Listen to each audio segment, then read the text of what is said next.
დაუბრუნდებით პარლამენტს. Სამდღიანი განხილვები ახალი სამთავრობო გუნდის დამტკიცებით უნდა დასრულდეს. მინისტრთა კაბინეტისთვის ნდობის გამოსაცხადებლად კენჭისყრა რამდენიმე წუთში დაიწყება. მომბის პირდაპირ ეთერში ახლა იუსტიციის მინისტრობის კანდიდატი ჩაგვერთვება.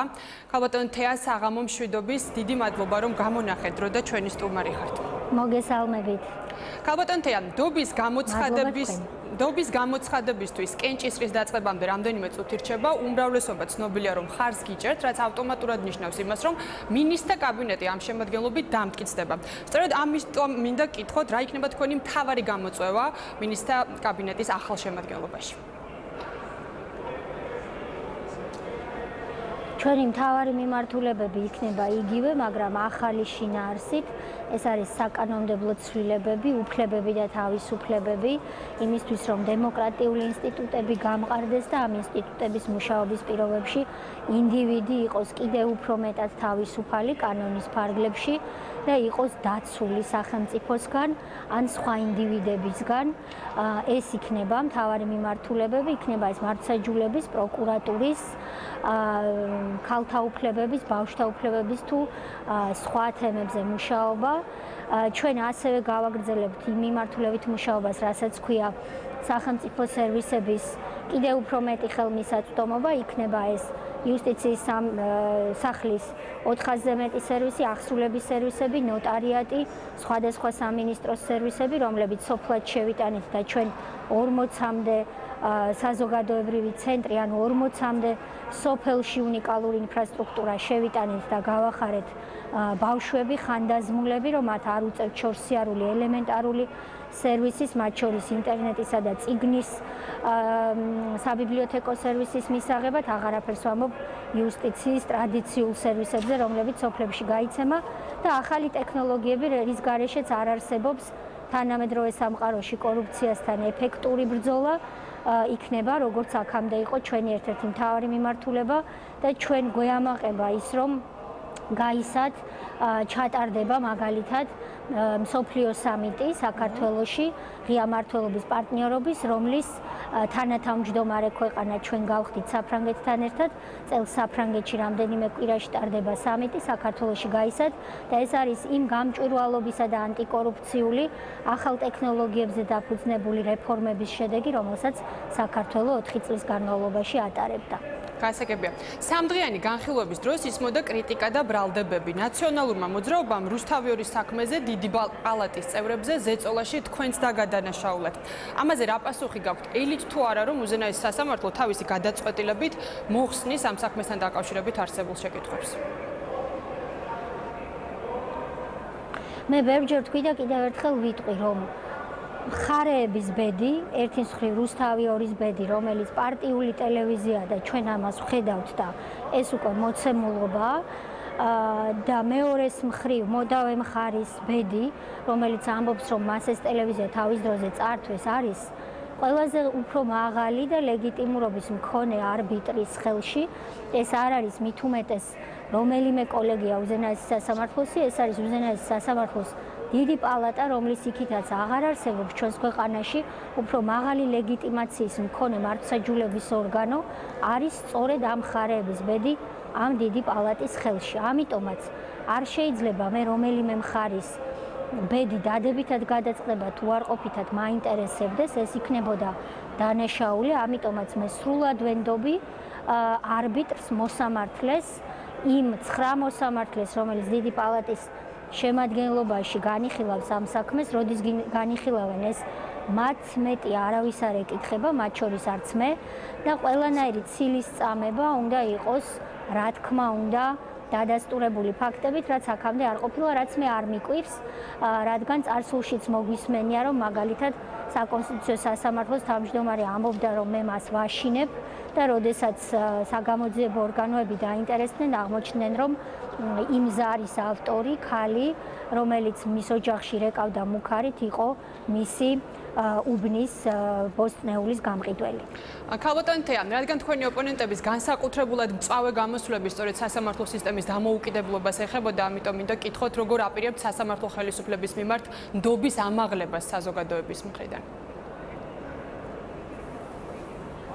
დღეს სასამართლოს აქვს უფრო დიდი ნდობა, ვიდრე ჰქონდა 4 წლის წინ. ეს იმ რეფორმების შედეგია, რომლებიც ჩვენ გავატარეთ და რომლის ავტორიც იყო იუსტიციის სამინისტრო, მაგრამ ეს რა თქმა უნდა არ არის საბოლოო შედეგი. ჩვენ საბოლოო შედეგამდე კიდე ბევრი ნაბიჯი გვაქვს წინ გადასადგმელი. პირველ რიგში მე იმედი მაქვს, რომ ეს პარლამენტი წინამოწვევის პარლამენტისგან განსხვავებით ზოგიერთ დეპუტატს გულისხმობ მხოლოდ და მხოლოდ წარსული პარლამენტიდან ჯინში კი არ ჩაუდგება მთავრობას, არამედ მთავრობის პარტნიორი იქნება ყველა და მე ამის ყველა ნიშანს ვხედავ, რომ უმრავლესობამ ხარი დაუჭიროს ერთხელ და სამუდამოდ მესამე ტალღას რეფორმის, რომელიც დიდი ხანია შემოიტანეთ ჩვენ პარლამენტში, რომელიც დახვეწს მოსამართლეთა დანიშვნის დაწინაურების მივლინების წესებს, გააჯანსაღებს კიდევ უფრო მეტად შიგნით სასამართლოებში მდგომარეობას, საშუალებას მოგცემს ჩვენ დავეხმაროთ უკვე კანონის ფარგლებში სასამართლოს, რომელსაც ახალი ტექნოლოგიების და სასერვერო უზრუნველყოფის კუთხით ყველას დახმარება სჭირდება, მათ შორის მთავრობის, პარლამენტის, დონორების, მათ შორის თუ კი არის სხვადასხვა საბიუჯეტო სახსრების, რომ ელექტრონული განაწილების წესი დაინერგოს. ამისთვის ტექნიკურად ჩვენ უკვე ვამზადებთ სამუშაო დავალებას, იმისთვის რომ შემდეგ შესაბამისმა პროფესიონალებმა ეს პროგრამა დანერგონ. და ასევე ჩვენ გვჭირდება, რომ მცირე, საშუალო და დიდი ბიზნესის თვალში რიგითი მოქალაქის, რომელსაც ედავება მიკროსაფინანსო ორგანიზაცია, მათ თვალში ავამაღლოთ მოსამართლისადმი ნდობა, რომელთაც არ აქვთ დღეს ადამიანური და ფინანსური რესურსი, რომ სწრაფად განიხილონ საქმეები და ამ მხრივად ჩვენ გვაქვს რეფორმის შესახებ პროექტი, რომელიც უკვე სამოქალაქო და ადმინისტრაციული კატეგორიის საქმეებისგან განტვირთავს სასამართლოებს, მათ შორის მედიაციის დანერგვის. ქალბატონთია, მესამე ტალღის რეფორმირების საკითხზე ჩაგეკითხებით, პრემიერმა განაცხადა, რომ უახლოეს პერიოდში გაგრძელდება ამაზე მუშაობა. თუ შეგიძლიათ თქვენ უფრო კონკრეტულ ვადებზე საუბარი ამ დროისთვის, იმიტომ რომ ბევრი თანხმდება იმაზე, რომ აღნიშნული რეფორმირების პროცესი ისედაც გაჭიანურდა უკვე. თქვენ იცით, რომ როდესაც ახალი პარლამენტი იკრიბება, მან უნდა გამოსცეს აქტი, რომელშიც ჩამოსწერს ნუსხას იმ წინა პარლამენტის მიერ დაწყებული პროექტებისა, რომელსაც ის გააგრძელებს და ჩემთვის რამდენადაც ცნობილია, მომავალ კვირაში ახალი მოწვევის პარლამენტი უკვე დაამტკიცებს ამ ნუსხას და ამ ნუსხაში აუცილებლად იქნება მართლმსაჯულების მესამე ტალღის რეფორმა, როგორც წინა პარლამენტიდან ახალ პარლამენტში გადმოტანილი რეფორმის პროექტი, რაც იმას ნიშნავს, რომ განხილვა გაგრძელდება, არის ღიად დარჩენილი კითხვები და ბევრი ახალი დეპუტატია ამ პარლამენტში, ამიტომ მე რა თქმა უნდა არ გამოვრიცხავ, რომ ახალ-ახალი კითხვები გაჩნდეს და ასე ვთქვათ, რაღაცა თემებზე დისკუსიები თავიდან შედგეს, მაგრამ იმედი მაქვს, რომ ეს ბევრ დროს არ დაგვაკარგინებს და ერთხელ და სამუდამოდ ამ ძალიან დიდი ხნის სურვილს მთავრობის იუსტიციის სამინისტროს ავტორობით შემოტანილ რეფორმას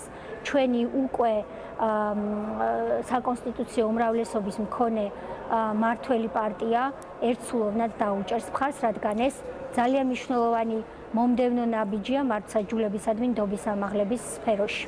ქალბატონთია, ნარკოპოლიტიკის ლიბერალიზაციასთან დაკავშირებით პრემიერმა ასევე თქვა, რომ ეს თემა შიდა კონსულტაციებს საჭიროებს. შინაგან საქმეთა მინისტრის განცხადებით კი მისი უწყება უპირობო ლიბერალიზაციას არ ემხრობა. თქვენი უწყების და პირადად თქვენი პოზიცია როგორია? იმის გათვალისწინებით, რომ აქტიურ კამპანიას აწარმოებს ოპოზიცია ამასთან დაკავშირებით.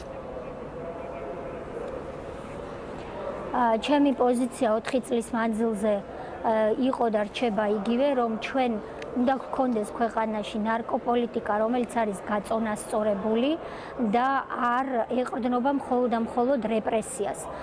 ჩვენ ნაწილობრივ ეს პოლიტიკა შევცვალეთ და მხოლოდ რეპრესიას დღევანდელი ნარკოპოლიტიკა არ ეყრდნობა საქართველოში, მაგრამ გასაძლიერებელია პრევენციის ეგრეთ წოდებული პილარი, იმიტომ რომ 4 მიმართულებისგან შედგება თანამედროვე სამყაროში ნარკოპოლიტიკა, ეს არის რეპრესია, პრევენცია, ასევე ზიანის შემცირება და მიწოდების შემცირება, ეს არის კომპლექსური თემა და ამ პოლიტიკას ნამდვილად სჭირდება გაძლიერებული შიდა კონსულტაციები, სადაც უნდა ჩაერთოს განათლება, ჯანდაცვა, სპორტის და ახალგაზრდობის სამინისტრო, რადგან მხოლოდ შინაგან საქმეთა სამინისტროს წასაყვანი ნარკოპოლიტიკა ვერ იქნება, რადგან შინაგან საქმეთა სამინისტრო და პროკურატურა არიან საგამოძიებო ორგანოები და სისხლის სამართლის დევნის ორგანოები, ანუ რეპრესიის ნაწილზე აგებენ პასუხს. პრევენცია კი სხვამ უნდა განახორციელოს და ასევე ჩემი პოზიცია არ რჩება იგივე რაც იყო,